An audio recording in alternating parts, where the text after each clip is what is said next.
Hello YouTubers, welcome back to my channel. So this week we have the Nike React Element 87s for you. Get that right. And it's a weird one because these first came out a little while ago now, 2 or 3 months. I saw them on the sneakers app. Didn't really like them, to be honest. They came out in 2 colorways. They came out in a black and black and a desert sand colorway.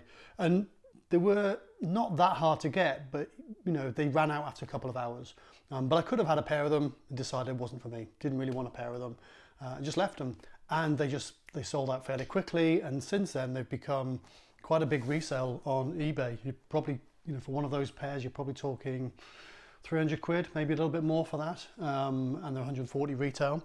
So when these dropped, I tried again to try and get them through the sneakers app. Couldn't get them. Tried End and sneakers and stuff, still couldn't get them. So I paid a little bit over resale, about 200 quid, but not horrendous. They're now going for around 240, and these are the said sneakers. So Nike React Element 87. Quick backstory though, is we have these, the Epic Reacts. Now these came out first. I got these a little while ago, and they're actually, I use them for what they're meant to be used for, which is running, which is why they're dirty. And these are my short run sneakers, so anything 3 miles I'll run in these, really comfy. Anything more than that, the fly knit gives you blisters on your feet and on your toes basically. So 3 miles fine, 8 miles they were not so good. Went back to my old ones, but this was them. And obviously it's this React foam that is the big deal with these things. And the story behind these is apparently that these came first. You know, which was first, the chicken or the egg? According to Nike, the egg came first, and the chicken was something that they released first based upon what came out of this, which is this foam. Now, if you read the story behind these, the whole story is around the foam and how they designed this, and it took them several years, and it was 200 different types of foam till they got the perfect foam. Well, that's for a runner. These are not a runner shoes. So I don't know which is the marketing spiel and which is the real story, but anyway, these came first, and they're these are the cousin of these things. And we'll do a little comparison between the two. There is some big differences. So these are these. I got these in my usual size. So nowadays with Nike, I can go anything between 10.5 and 11. I got these in 11 because I heard they ran small. Now I've tried these on. I tried one of them on, and they don't run small for me. They run true to size / a little bit big. So in the larger feet size, maybe they're different in the smaller feet size, but in the larger feet size, I would go true to size. You could go half a size down quite easily though. So these are true to size. They're a little bit big, but they fit fine. There is a little bit of wiggle room in my toes. I could have gone half a size down and it wouldn't have been an issue at all. And I would imagine, given the material, they may even stretch a little bit. So there we go. So these are the React Element 87s. When they first came out, they came out in 2 colorways, black and desert sand. Black desert sand. And these came out in, what was it called? Desert? No, these were desert sand. First ones were, what were they? So it's black and, I can't remember, black and something else, like a sort of a light color. These ones came out in desert sand, and they came out in these ones, which are the dark gray / pure platinum. I didn't like the other ones, didn't like the desert sand ones. These ones did appeal to me a lot more. So let's have a look at the shoes. The box is your very bog standard, you know, the latest Nike red box. There's nothing special about it, and there's nothing special in the box. It's just a standard Nike box pulled off the shelf with all the others. But these did surprise me. These are a really, really nice sneaker for the price. And for me, these have got the handprint of Mars yards all over them. You know, a little bit of, well, a lot of Mars yards, and a little bit of, you know, a little bit of sort of Virgil Abloh on the 10, but you know, a lot of Mars yards in these, I would say, and they have that sort of deconstructed, reconstructed, could be used on the moon type feel, and I think these, you know, for anyone that, you know, because the Mars yard resale is ridiculous now. I mean, my Mars yards, I paid resale for them, and that was reasonably expensive, but now they were 4 times what I paid for them. You're pushing $2,000 for a pair of Mars yards, so I'm not selling. But these are a really good replacement. I think there's a lot of similarities in here. So let's have a look at the sneaker. We'll use this one because it's the one I haven't tried on, and so the laces are still done up. So you can see we have the foam. So we have the sort of React foam on the bottom, and to feel, it's exactly the same foam that's on the Epic Reacts, but it's got a lot of different, you know, very different shape on it. but it's the same foam. And if we look at the bottom, you can see for the runner amongst us, you've got sort of the heel and toe piece, which is where you would normally run, and a sort of exposed middle piece. This is much more robust. You can see on the base of there, you've got these stick out nodules, which are obviously going to be a lot more wear resistant compared to these. These do wear a little bit, and they're not horrendous. I haven't done a massive issue with them. I thought I would, but these are different. But the foam is exactly the same. And the other big difference between these two is the upper. So this is the Flynet upper, and as I said, it's not that great for long runs. This upper is a very similar material to the front end of the Mars Yards. It's like a translucent plastic, very, very thin and flimsy, but very strong at the same time.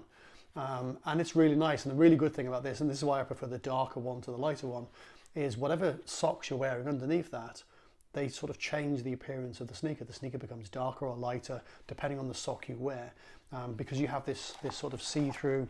See if I can show my hand in there. You've got this see-through translucent material on it. You can see my whole hand in there, in fact. So that's really, really good, and it's really cool.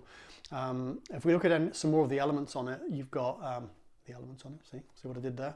You've got a nice blue pull tab on the back, which matches the blue on the side. We have a sort of a side Nike logo. And again, if you talk about the deconstruction of this, you can see there's some little hints going on.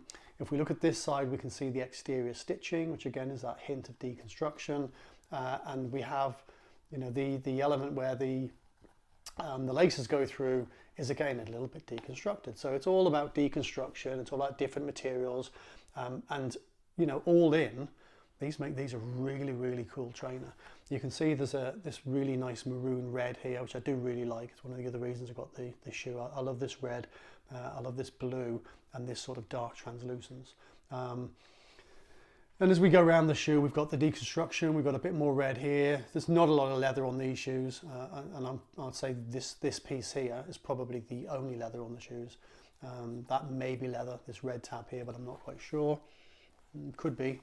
And the rest is all material. So we have a material on the side. You can see as it goes round, a little bit of air breathing on the top end there. You can see it goes around with that side swoosh, which is very, very strange. I've never seen another pair with side swooshes on. You've got a nice big swoosh on that side. Again, we have the line, which is your exterior stitching. And then we come to the front, and we've got a little bit of sort of, a little bit of a wall there to give it a bit of wear and tear. Not a huge amount, but a little bit. And then we've got a toe. Again, we have the base. You can see it's got Nike React written on the base. It's back to front for me, so it's probably the right way around for you. But it's Nike React, and I've had them on, really comfy, and they look really good. And we'll do an on-foot shot at the end. So that's the sneaker. I think there's some other things. We've got the red on the tongue, which is nice. The tongue is sort of a bit to the side. So if you look at the tongue, it's sort of a bit to this right-hand side and has a sort of offset tongue. The tongue itself is straight, but the top end of it is slightly offset, which is nice. It gives it another nice detail. We have this sort of sun logo or some fan logo on there. I'm not sure what that means, but there you go. And the inside of the tongue is a sort of a felt material.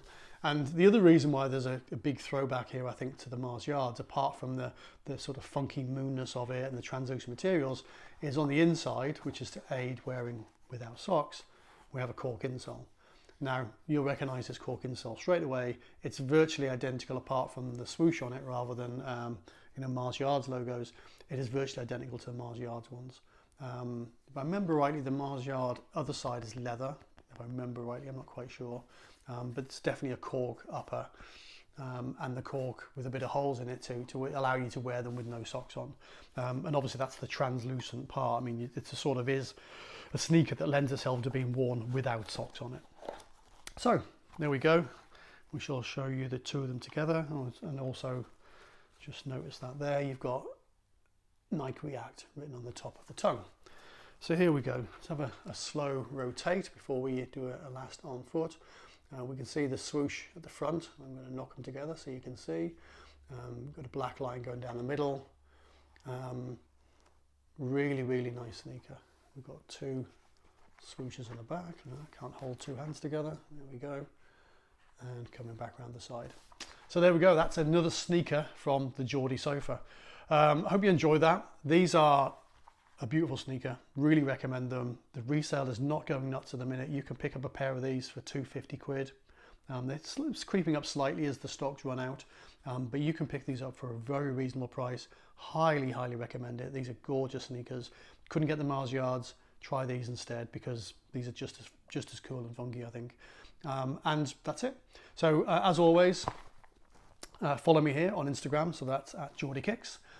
Give me a like. You just push the button. Just push the button. Gives me a like. You don't have to hit the bell. You're not going to get any sort of mails that say Geordie Geek has put up a new video or anything. Just hit the like. I get a follow. You get a bit of satisfaction, and one day maybe Nike will send me some sneakers. Who knows? But let's have a look at these babies on foot. See you later.